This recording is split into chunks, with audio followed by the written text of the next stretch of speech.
Donald Trump went on Twitter and pretty much just threatened the entire country of Iran with war in all caps in an angry Twitter post. He writes here, to Iranian President Rouhani, never, ever threaten the United States again, or you will suffer the consequences, the likes of which few throughout history have ever suffered before. We are no longer a country that will stand for your demented words of violence and death. Be cautious. So, I don't think it's really tough for me to comprehend. There's so much people, and you probably know people, probably regular people, they don't view war as a big deal.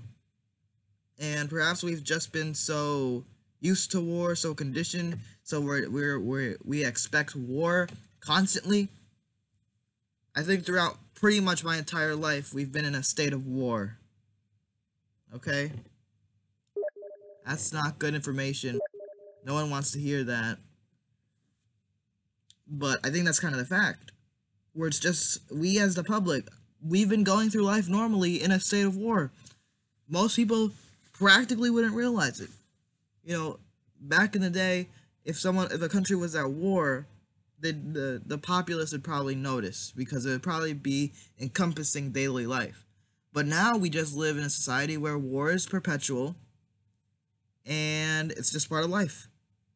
And we have idiots like Donald Trump and a lot of people in the Democratic Party and the Republican Party across the aisle that are neocons, that are far too right wing, in my opinion, that don't see war as a big deal, that don't see the effect it has on the lives of the civilians, as well as the lives of the American soldiers fighting in that war. It really is a moral issue. War is not a fun thing. War is not a game. And I don't think Donald Trump, who is clearly not interested in going to war, but he's clearly willing to start a war. He hates the Iran deal, practically scrapped it. He's threatening Iran to war on Twitter. He does not care. But he knows for a fact he wouldn't want to be in war. But he'll be willing to send your sons, your daughters, to war in Iran. And let me tell you about the practicality or the effect of that war. That war would be so brutal.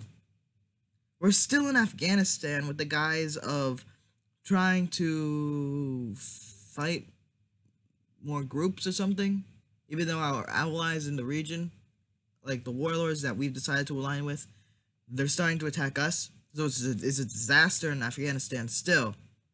For 17 years, that was just Afghanistan.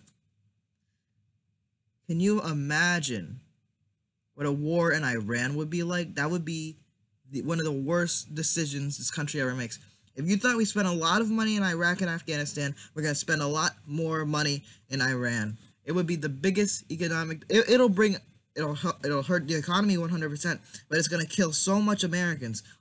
It's going to be so tough to move our equipment, move our armored vehicles, move any heavy equipment through Iran because of the fact it's so mountainous.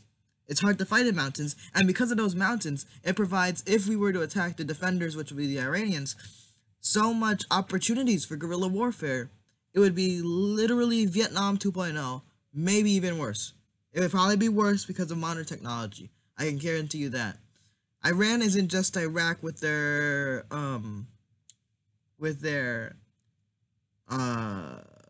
weak, unarmored T-72s. You know what I mean? Iran is much more prepared. They have a much stronger army. The terrain is much more on their side. They aren't just desert, they're mountains. And the idea of a war like that happening is so scary because I know for a fact that so many Americans will be hurt. So many Iranian civilians who are just trying to live life, who aren't involved in the government's propaganda machine, and who aren't involved in hating the United States or being for the United States. They're just citizens trying to live their life. They're going to be hurt too. Children, their futures will be gone. And if that war ever happens, and we're the attackers,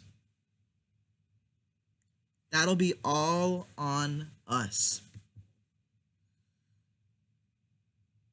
And I don't think it's fair for the Iranian people.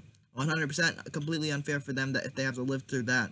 I don't think it's even fair for the U.S. the people of the United States, because we don't ask for our sons or our young men and women to go out to combat in a country and be killed.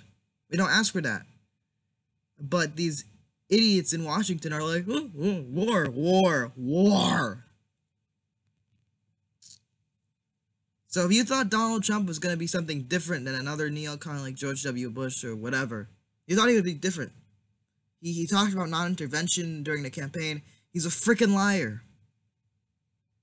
Because this is what he's doing. This is what his plans are.